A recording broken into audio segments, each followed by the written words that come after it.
welcome to today's webinar, Connecting CFOs and CPOs through Unified Analytics. Just a small introduction, my name is Paul, I head up Global Sales here at Roslin, and we're delighted to have with us Han, and a very good international CFO and CPO, and Gert, who's editor of Spend Matters Netherlands, and we'd like to thank you very much for joining us today. So, a quick piece about Roslin Analytics. We are a global software company. We're founded in 2005. We're listed on the AIM stock market, and we were the first company to bring analytics in the cloud with pre-built solutions for spend analytics, contract management, and supply performance. And I think we are probably still the only company that's fully cloud-based. A small view of our customers. We're very lucky and delighted to have a range of customers across all types of businesses. But headline customers include people like Coca-Cola and Diageo and Merck, Weir Group, Linklaters. We are delighted to be with some of the biggest partners in the world, people like Cognizant, Genpact, Xerox, PwC, WNS, Exchanging, and we're delighted to be in that position. So let's talk a bit about history. History is littered with battles, and we thought we'd pick this as it's the Battle of Agincourt year. However, it's not just about winning a battle, taking a hill, winning a city. Conflict also resides in companies. And the purpose of today is to talk about why we are going to discuss why finance and procurement should stop fighting and really start working together for the greater good of the business.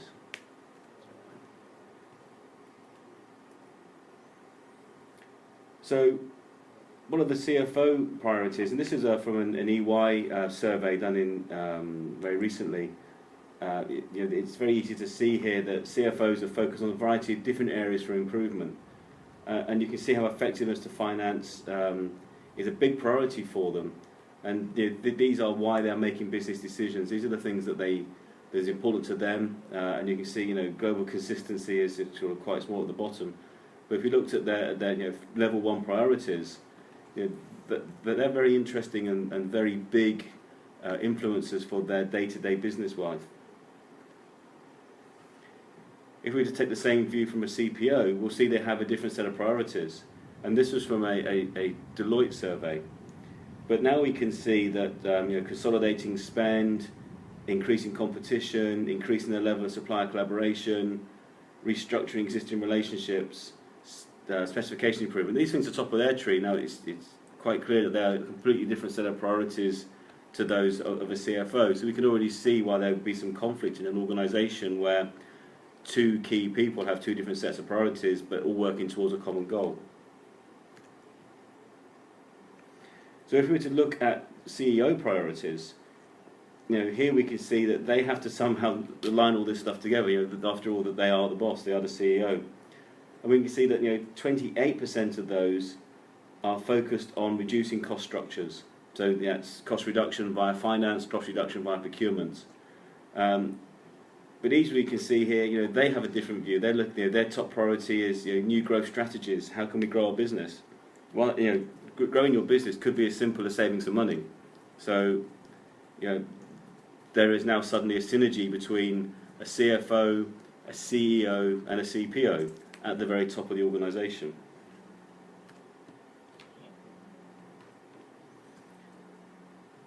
So let's have a quick look. Why should procurement and finance work closer together?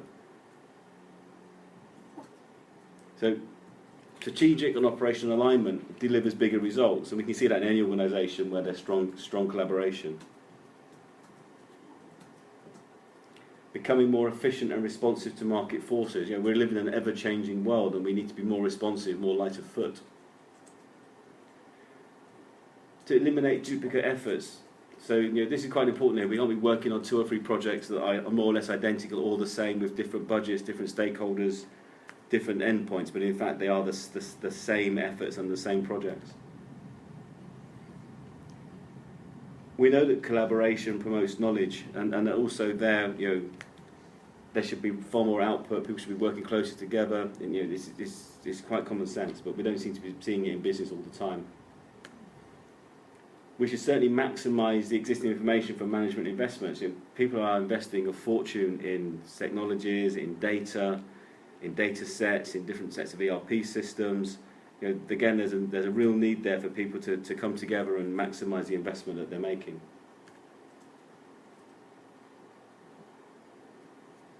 So here are some good examples of how data can help answer some of the questions that have been asked by business today. Supply chain data, how do I identify and monitor potential supply chain disruptions?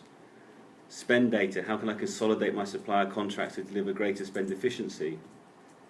Employee data, how do I motivate and retain top talent in the business? Finance data, which of my business units are most profitable and why? Product data, how do I get my pricing right? Customer data, who will be my highest value customer in a year's time? If you don't have the core data in one place, in one format, you're going to struggle to do this. And this is where you need some form of data analytics to work together, because again, this is across purchasing and finance. If you work together in one place, in one format, it's easier to get a good result. So there's an example here of the value of shared spend data. It's proven to deliver bottom and top line business value, and it can be used by both procurement and finance teams. This image here shows the quick and incremental value that spend analytics can help you deliver. When using the right technology, data can become a game changer. So these technologies are available now, with more exciting technologies being developed every day by a range of companies, not just here at Roslin.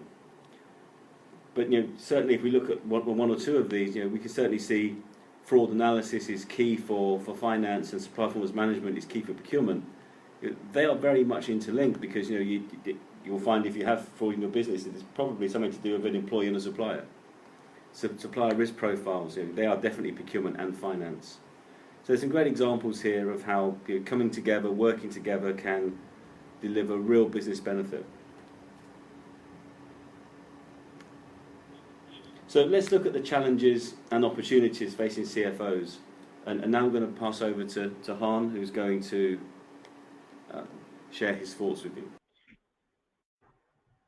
Thank you, Paul. My name is Han Kieftenbeld, and I will share a CFO's perspective on the next couple of pages. I would suggest that we take a moment to look at the world from a CFO's perspective and understand how analytics fit into that, and also, importantly, why the relationship between the CFO and CPO is of critical in business today.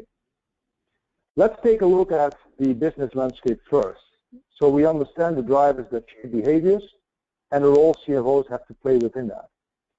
Economic pressure, macroeconomic forces, the continued need to grow and enhance delivery to shareholders. We think about commodity markets, we think about where oil is today, financial markets that continue to be more conservative than they were, say, 10 years ago, and also the anemic growth we see in most developed and emerging countries, for that matter. For example, we think about the BRIC countries, Brazil and China, where we see very little growth despite expectations companies and shareholders have. Efficiency, productivity, and process integration, the need for self-servicing in companies, which is continuing, and obviously the use of big data. So automated and integrated information systems, transparency driven by the web. We know that, for example, price discovery today is so much easier, both at a business level as at a personal level, when we spend and make purchases. The ascent of big data, which is obviously an important aspect of what we're discussing here today. Efficiency just as a whole is obviously also an important way to reduce costs and therefore enable bottom line growth within companies. Regulation and governance, heightened risk awareness, ethics, anti-bribery and corruption, corporate social responsibility agendas. There's an increased focus on sustainability through the supply chain.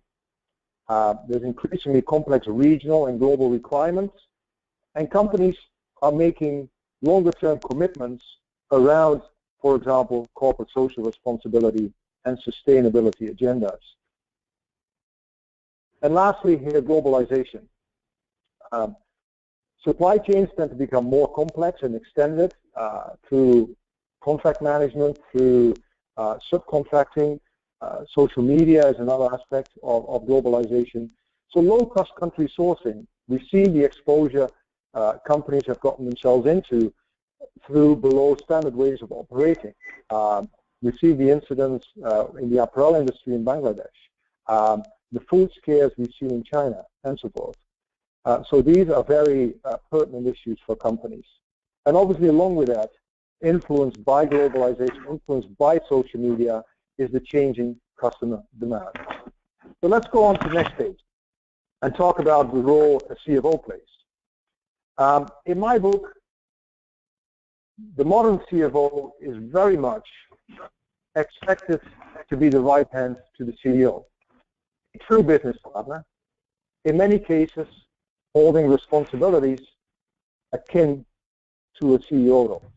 I can personally attest to that if I look at my last two roles as a CFO, wherein I've held broad responsibility for, besides finance and IT, also procurement, supply chain, and so forth. Now let's look at these roles and how it correlates with C-suite priorities. Clearly the CFO is much, the modern CFO that is, much beyond what used to be the accountant and the administrator. A steward of the business, safeguarding shareholders' investments.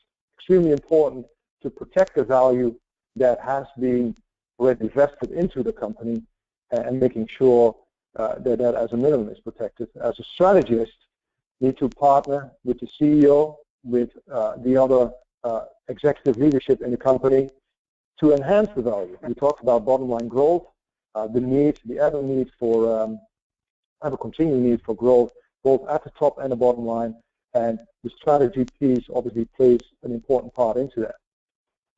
Obviously, the CFO is also expected to be a strong operator to support the business effectively. This is about efficiency. This is about enabling through process and systems.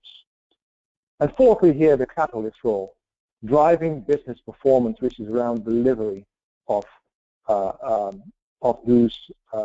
results. Now, if we click one more, and we see some of the images that we've also captured on our prior pages, where Paul kind of shared with us. We look at the CEO priorities, and you look at the top one here, 33% developing new growth strategies. Obviously, correlates very well with the strategist role that CFO has to play. Equally, we're talking about geographic expansion here, reducing cost structures, and so forth. And if we then look at the bottom image here, in terms of the CFO role in all of this, the effectiveness of finance to support decision making, obviously regulatory, I talked about risk management, but also supporting growth. So all these agendas are coinciding and running in parallel. A couple of things I'd like to discuss around success factors to tackle these issues.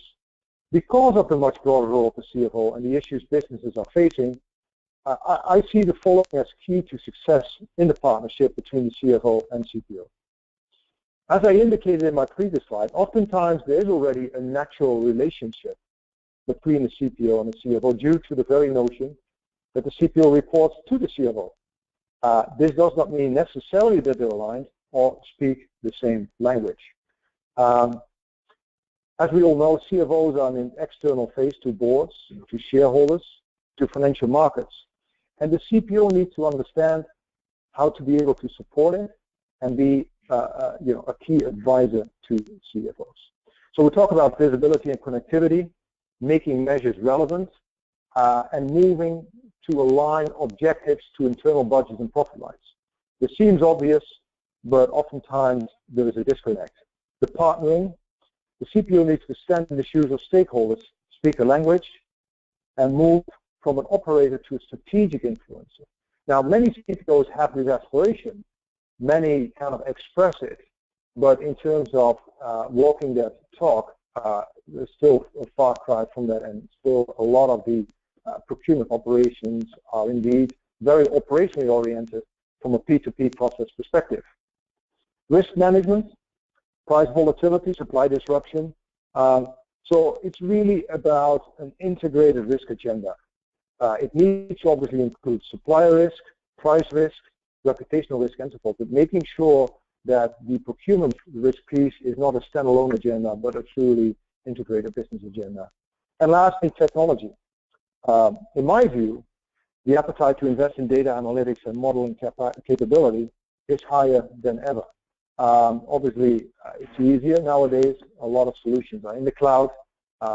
It's obviously also an important way to actually deal with big data with the multiple data sources we have available. But how do we do, move from hindsight to foresight, so from the rear mirror view to actually a more anticipatory kind of way? And obviously that will include using external data sources too. I'm going to hand it to Gert. Thank you, Han, for the CFO perspective. My name is Gert van der Heijden. I'm writing spent management consultant and worked as a procurement manager and procurement director in the past. So I've seen it from all sides, and I want to go through through the challenges and opportunities facing the CPOs. The first thing I saw when you discuss the views of the CEO, the CPO, and the CFO, that are different focus points. There are different focal points on what to do the coming years. CPOs are mainly focusing on cost reduction and cost savings, having more competition in, whilst the CEO is focusing on growth. And that's not the main reason for having a different view, but it's one of the reasons. And I think the CPO is focusing at this moment much on cost because of the fact that the other side of procurement, creating value, is very difficult to measure from a CPO point of view. So there is at least some work to do for the CPO to align his goals with these of the company, and from the other side, the CEO has to understand what he can expect of the procurement function and the sourcing function in his company. And therefore, procurement has to play different roles. So in the first place, it's not only the goal setting in itself, but it's always also the role a procurement director, a CPO, has to play now. It's basically 4 phases, as Peter Smith wrote some time ago. It's first of all being a diplomat, which is quite difficult for someone who used to shout at suppliers and talk to them and tell them that the price has to get low. Another side of the sourcing and procurement function is that procurement has to become a leader, and especially working with internal colleagues to deliver organizational value. And that's a different role from the role in the past where you had to push on costs and bring costs lower anyway. The other 2 parts of the function, the other two phases, are much more matched to the data internally. So being an analyst, understanding global trends, data, markets, and suppliers is one of the first things, but that's a sourcing and procurement role procurement people are used to. The investigator role, therefore, is much more difficult because you have to use internally generated data to drive value opportunities. And value opportunities are, of course, much more than cost reduction. And value opportunities are, if you look at the slide before, are not in the main focus of procurement, because procurement is looking for cost reduction, looking for increased competition, consolidating spend, and these are all cost-based opportunities. So procurement has to change. What Hans stated before is that the CPO in most cases is reporting to the CFO, at least has to understand the CFO role and the CFO opportunities. Data is the main driver for aligned sourcing and procurement, and it's basically the only driver. Because looking from a procurement perspective, data is the only evidence of the work procurement people are doing. If you talk about cost reduction, it's in the effectiveness of sourcing in the implementation of contracts and the compliance with these contracts anyway. If you have a good contract and it's not used by the business, you don't have the saving, and data is the only place, the only mean that can help you giving you the evidence. But that's basically the past. The future is, how can we really create value? Looking from a procurement perspective, it seems like a hollow phrase because value creation seems to be something easy. We're creating value to the business, but how can we really getting the evidence of the value that is created? And that seems to be very difficult. And therefore, data analytics and data-driven procurement is very, very important. It's the only way you can really prove creating value for the business and align with the CEO goals. If you want to have growth, the part of procurement should have the evidence. And that's one side, but the other side is also how can we really support and truly support our clients in the role of business partner. It's not just banging suppliers on the head and telling them that they have to get lower prices, but it's much more than this. It's about really supporting the clients in having better deals and creating value for their clients. It's not just a budget game, it's much more innovation and other parts. It's similar to the finance function. The main thing is to look forward instead of looking backwards. Making decision on your rear view mirror is easy when you talk about cost reduction. If you want to have value from a procurement point of view, you have to look through your front screen and really see what's happening for you. Is the business consolidating? Are we expanding globally? Do we have to have our supply chain globally?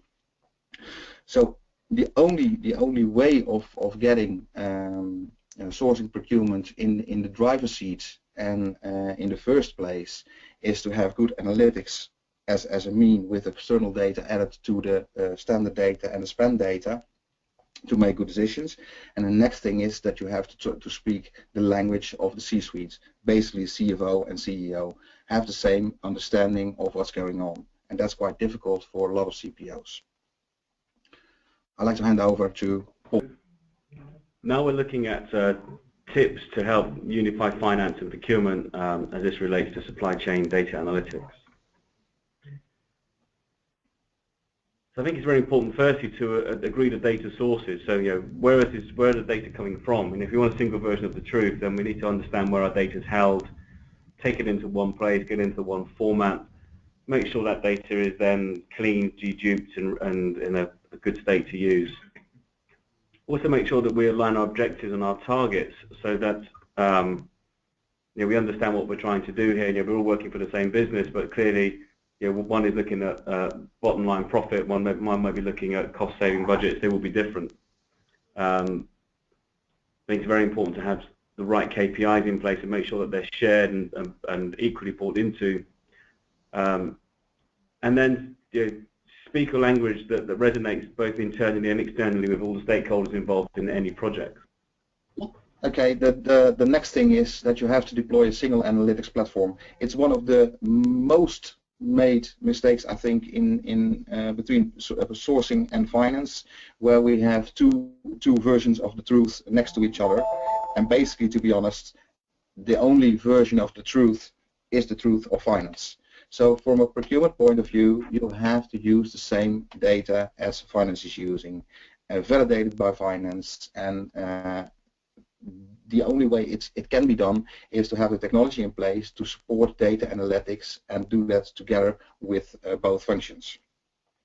Next to the internal data, you have to use external data sources to add relevancy, but also to have more views on the future instead of looking at hindsight or in your rearview mirror. You have to ensure that analytics are not to one function. It should be combined, presented as one, and being one resource for the company. And it has to bring another way of thinking to procurement. So not procurement is making his own results, his own statements, but it's finance who is in charge of doing all the analytics or doing all the data validation, where procurement can work with that data. And that's much more important. And it seems that a lot of companies work with one platform, but they present data in a different way, where you have a lot of discussions between sourcing and procurement on one side and finance on the other side. This is the third aspect here, and I think it's important to emphasize that these are somewhat in sequence. I think before we even get to this point, it is important. Paul just talked to create one version of the truth. That is the first step in the process, because if there's not that level of alignment between procurement and finance function for starters, then you're going to have a very difficult time to actually evidence procurement's impact to the business and speak of a similar language. Now, the same that Gert talked about, the single analytics platform to actually support it, support commonality in data sources and commonality in data definitions, and then through the single analytics platform is the next step. And then lastly here, as a third point, take a broad view and evolve. Obviously, analytics is key and core to this endeavor, but you can't just limit it to spend data. There is broader supply chain KPIs that need to be addressed. I talked earlier about how do we protect value in the enterprise through supply risk management. There is the macroeconomic dynamics that go on and that need to be understood. So there is external, besides your typical ERP data dump, if you will, and making sure you look at your spend data, there's other KPIs, other metrics that need to be taken into consideration. The second point here is be ambitious, but don't try to be perfect. I think looking at what it is you want to be driving for beyond spend data, it's important you do look at the other aspects, as I said, supply risk as an important example. You got to be ambitious in terms of trying to measure it and kind of meaningfully report on it with the C-suite, but then also have an open mind on the understanding it's imperfect, and then evolve the breadth and depth of data so the organization can evolve along with it. And this is an important point, because organizations initially, although people will intellectually get it, they may not practically be able to track along and actually implement. So it's important that the data set and the data requirements and the KPIs and the metrics evolve along with the evolution of the organization. Thirdly here, establish a core base of frequent data requirements, but be flexible for ad hoc needs. So we need to be, on the one hand, rigid in terms of how we measure what we measure, by what definition, so we can be aligned, we can track along, and everybody can be aligned behind it. But also, if there are one-off needs, ad hoc needs, that we can be somewhat responsible from a procurement perspective. And lastly, I think the oversight and the alignment is key. So set up the governance committee, or whatever words you like to use for it, with key stakeholders such as CFO and CPO or important representatives of that office closely involved. I actually think that CFO and CPO need to be involved. It's not something that should be delegated to others, particularly not in the initial phases, to make sure that there is alignment out of the box. So we'd like to thank you on behalf of all the speakers today for taking the time to listen to us, and we hope you found this useful. We will, of course, be delighted to answer questions and, if possible, help you in any way that we can. And we hope that you enjoyed this and look forward to seeing you again soon. Thank you very much. Goodbye.